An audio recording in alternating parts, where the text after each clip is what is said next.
Today, we're talking about the embedded community experience in Delaware County, Iowa. In Colesburg, more businesses and pride led the way, closely followed by housing, hardware stores, more professionals like electricians, new business period. Residents taking pride in their property, addressing the elephant in the room, those empty buildings, and leaving a legacy for your children, and people pulling together is what folks said they wanted. In Delhi, trails are a great attraction for tourists, but also used by locals. Community involvement looks like more younger people involved, flowers downtown, the revitalization of the service clubs, a new women's group, and more people living in town. Irville, recreation included accessibility in current park equipment, better park lighting, and other park improvements. Also, disc golf, a splash pad, and repair the basketball court. The people would like the city and county to work together better. Invest in the town. Add things like murals, clean up yards, and Purdue. What kind of things could you have that more people would become involved in? Hop Kitten said businesses like daycares, restaurants, grocery stores, Dollar General, retail and manufacturing are wanted. Youth involvement, local support and involvement, activities for everyone, volunteers, community pride were a few things mentioned as well. The Manchester Good to Great organization said baseball and soccer complexes, dog parks, disc golf, trails in town and in the county, outdoor play, and this group really was centered on recreation, advocacy, people working together, catering to kids, church involvement, and population growth were the community things they wanted. In Ryan, everybody wants a convenience store and more businesses like Tractor Supply, a mechanic, daycare, lunchtime restaurant, and a Dollar General. Let's talk about recreation a little bit. I want you to think about what you already have. And frankly, it's a lot. You can make a list and take a minute right now. You can pause this to write some of those things down I've forgotten. You're already in a recreation mecca. Start by promoting what you have and also try some new things.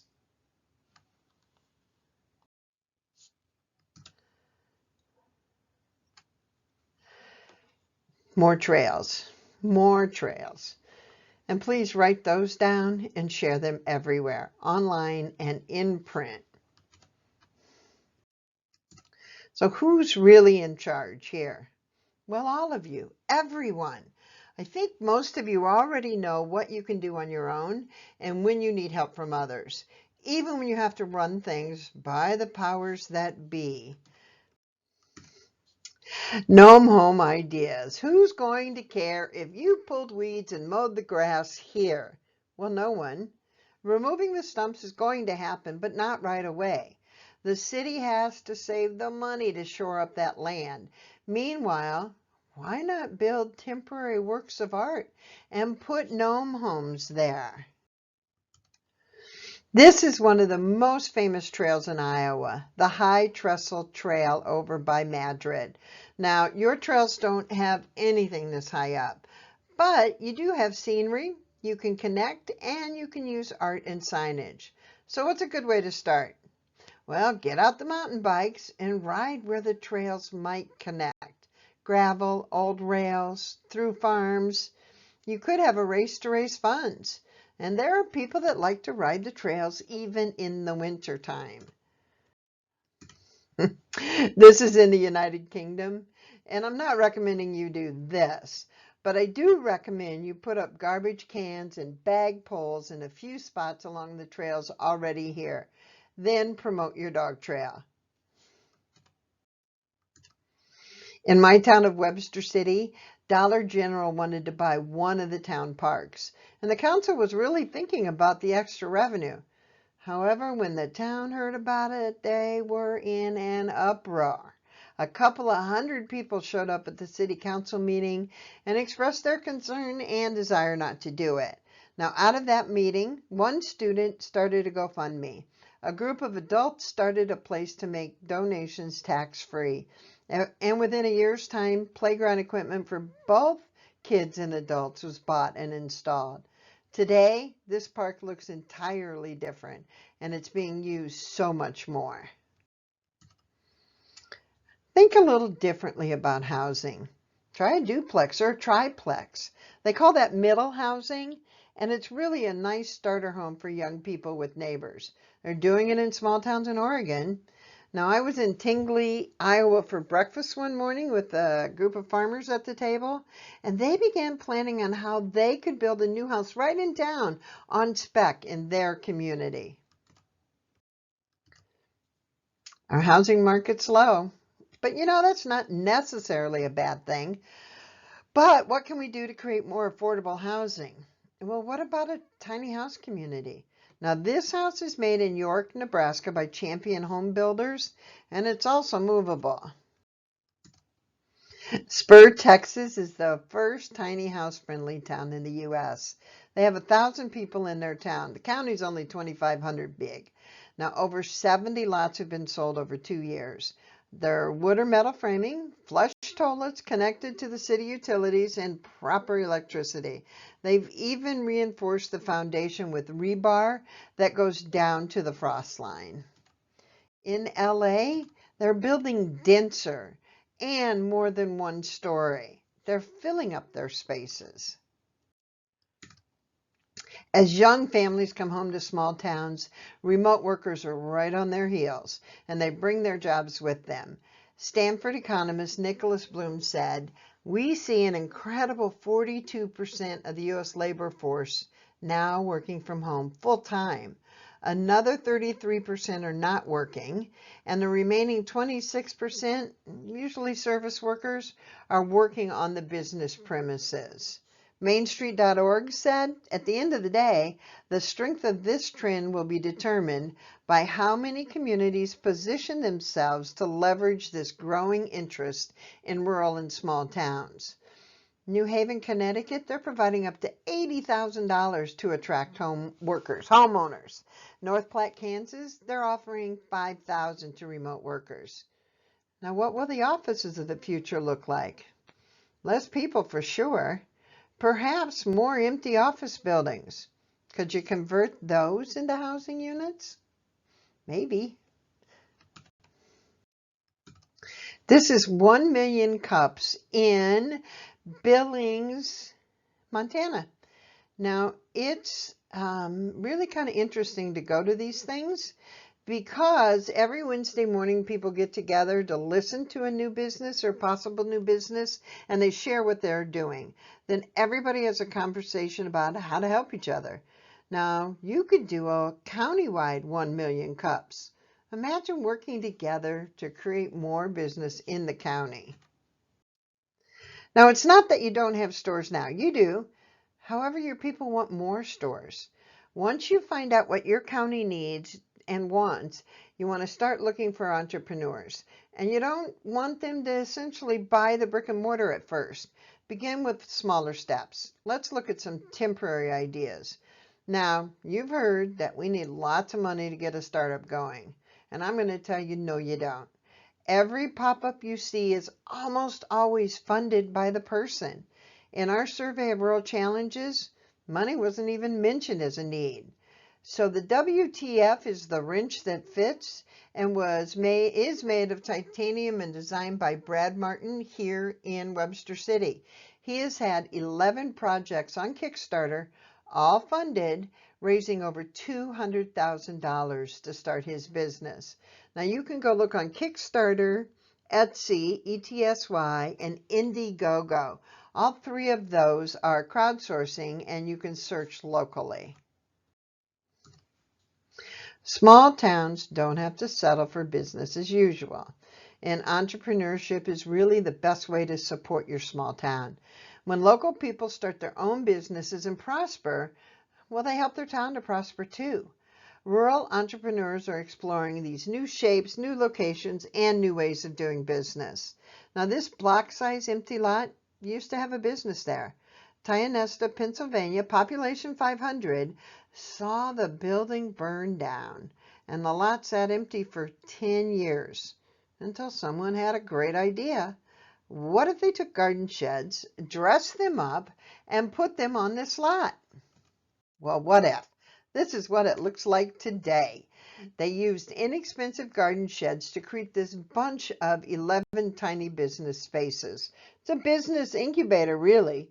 It would also work in a roofless building just as well as an empty lot.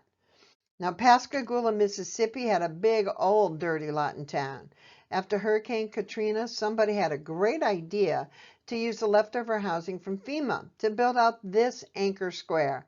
And they put a deck around it too. You know, they just made this idea up, right? And yes, they do have green space as well. Room for pop-ups and small vendors to try their ideas out. You could try incentives. Vermont has offered remote out-of-state workers $5,000 to come there and live in Vermont. A third of their state is over 55, and they're set to retire within the next 10 years. Akron, Iowa, where this picture was taken, sells lots for $500, and you have to build within 1 year or they take the lot back. No refund. These neighbors in St. Paul got together to buy vacant buildings. And now they're renting to bakers and brewers because that's the kind of businesses they were looking for. It's a cooperative venture, and any Minnesota resident can join the co-op for $1,000. So what's missing in your town? How could you crowdsource it? We'll take a look at a few temporary ideas now. This is in Iowa City, and this is just a small trick to get people downtown. More lighting, and the lights could stay up all year round. Not to mention, it makes your downtown much safer too if it's better lit. You could have a business inside a business. Fishing lures, bait, kids' poles. These things can be included in another store just over in the corner. This could start as a business inside a business. Try it out in a corner of another store and just see how it works. Timberville, Virginia. Every year they set up a Christmas market in this empty field. Any business or home-based business can come set up for the holiday season. Now, if more people are going to buy local, that means we need to find ways to fill our empty buildings and to entice shoppers to come downtown. Karen Anderson set up during a one-night holiday event and sold out her handmade scarves, hats, and gloves. She tested her market, and there was one. She tested her product, and they loved it. She was set up in an empty building for sale. Well, here's what she learned. She didn't want to do business full-time in a store like she thought she had. It was too heavy on the production end. Now, she saved a ton of money, didn't she? And she still makes products and puts them in stores around town for sale. This was an empty space inside the coffee shop in a store in Minnesota. They used the wall to feature photos from a local photographer until they could rent it out. Now, you could do this in any business with a blank wall. It doesn't have to be retail. It could be service too. Time to talk about workforce. There are many businesses that we visited that just have an awful time with hiring and finding good workforce. Recruit. Go to the colleges in the state and be a part of the job fairs there. But be different. You want the most interactive booth there. You make widgets, get in front of the engineering students. Give them something to put in their hands and wonder about and ask questions about. And you want to know your intangible benefits as well so you can promote them. And of course, talk about your plan for housing. Through decades of hearing about the brain drain of young people graduating and leaving small towns, we missed noticing a significant return of young adults. And it was easy to miss because we don't have anything like a graduation ceremony to draw our attention to our brain gain families. Dr. Ben Winchester with the University of Minnesota found that these 30 to 44-year-olds do arrive with college degrees, years of experience in the workplace, and a large professional network. Often they're families with young children, and they boost rural school enrollments. Frequently, they are picking a small community that they've never lived in before, so they really do represent a recruiting opportunity. Now, younger families today are picking where they want to live first and finding work second. Often they're finding it online or starting their own business. Ben says there are 3 reasons young people between 30 to 44 move to rural communities: slower pace of life, safety and security, and a lower cost of housing. Jobs didn't even make the top 8 reasons for moving back because they are often making their own jobs by working online. Be sure to show your students. Go to the local schools and tell them what you do. Or better yet, bring kids on tours into your place of business.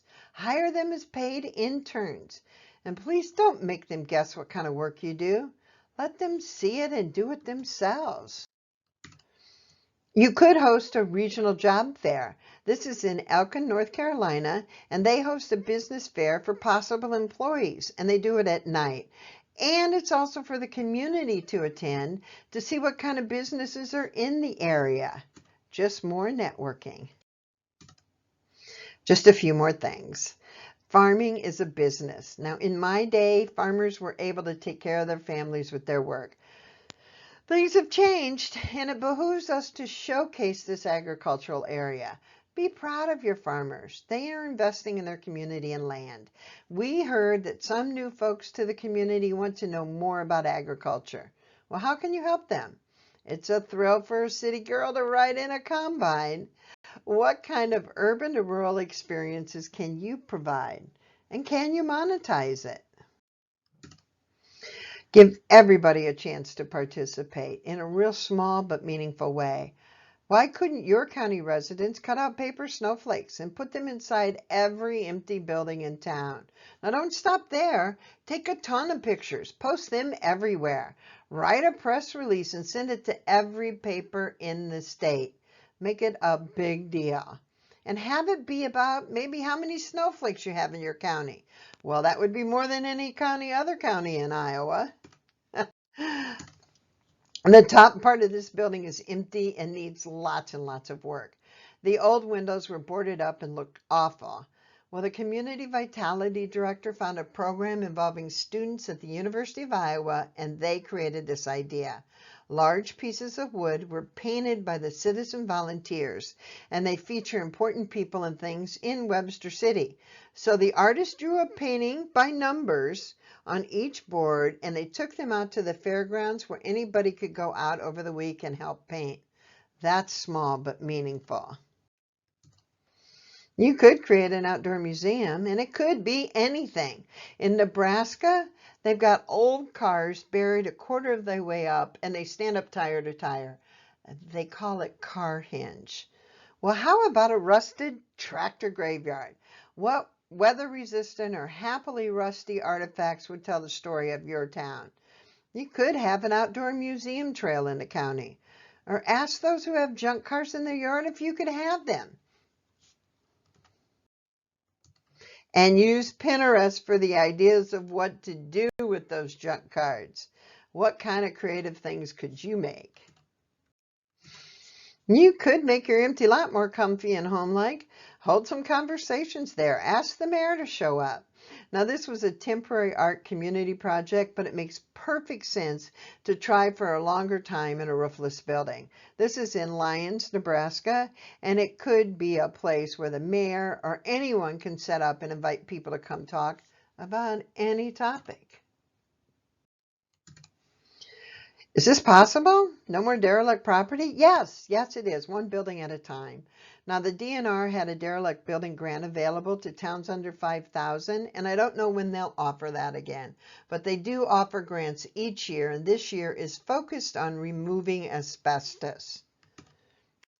Now, I know there are many other resources available. What do you need? Take a look at this list and tell me if you know someone that might be able to stay at home and do some research on these. Remember those small but meaningful steps? That's another opportunity to help your community in a big way by doing a small thing. Here's Akron again. The retired farmers brought their woodworking equipment to a dry basement in an old hospital. Today, they help anybody with projects, students, young adults, anyone who wants some help. A makerspace, if you will. Now, there are empty buildings that need something in the windows. This is an advertisement for the Bennettsville 200-year anniversary. But you can put artwork, murals, signage, all kinds of things in your windows. Centerville, South Dakota adopted a local vacant building ordinance that makes it less desirable to use empty spaces for cheap storage. Fees are charged for rundown, dilapidated properties in an attempt to discourage absent property owners from holding on to properties that could be turned into businesses. And they don't have a local code enforcement officer. They actually 1099 someone from a larger town who nobody in town knows.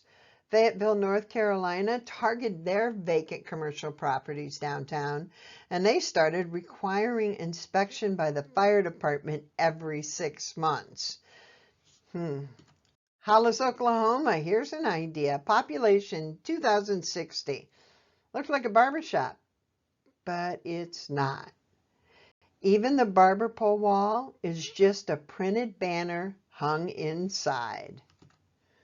Look real close here. Is this all real? It's in Roscommon County, Michigan.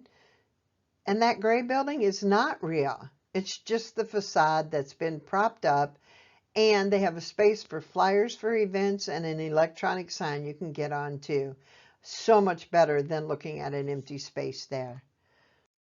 Porterdale, Georgia had a huge community center and gymnasium, 12,000 square feet.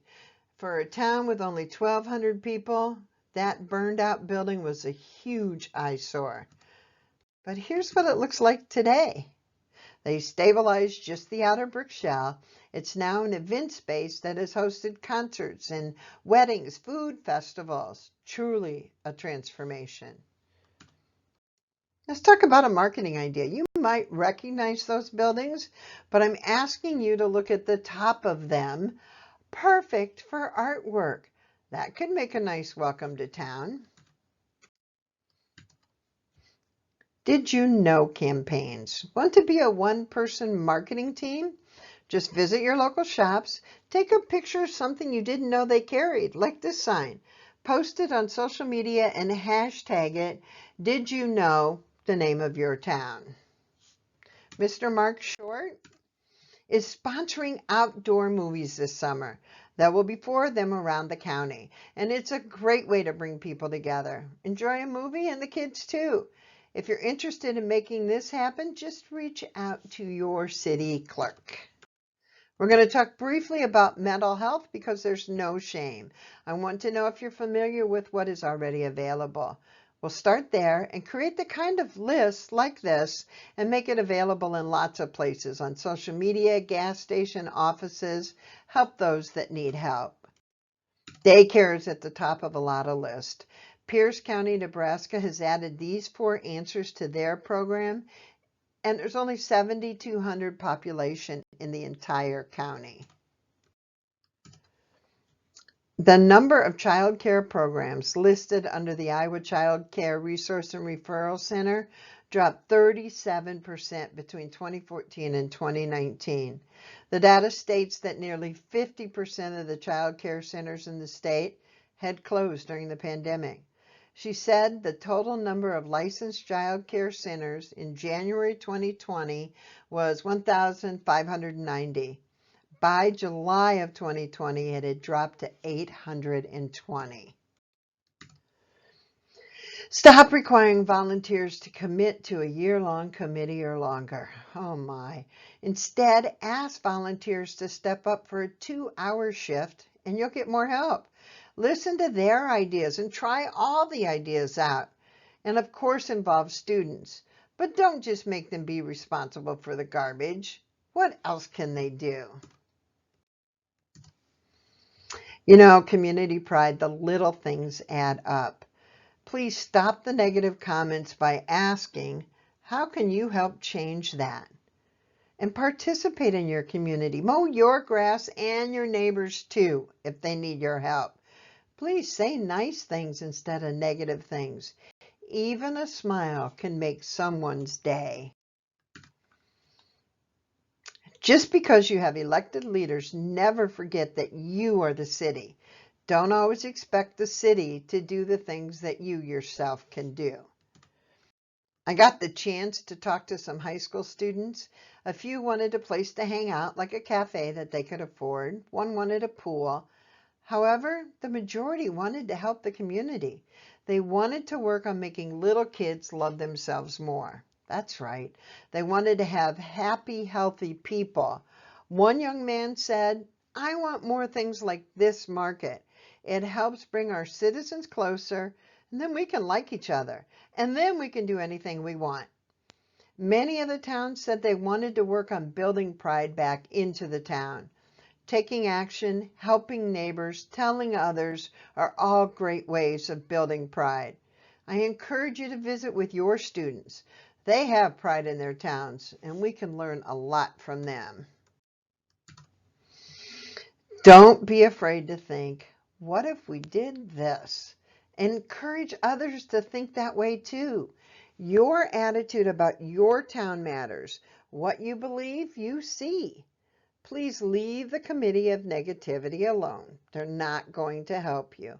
Start by talking to people like you who want to help save your buildings and bring new businesses. And you're going to hear lots of ideas. And you want to encourage all the ideas.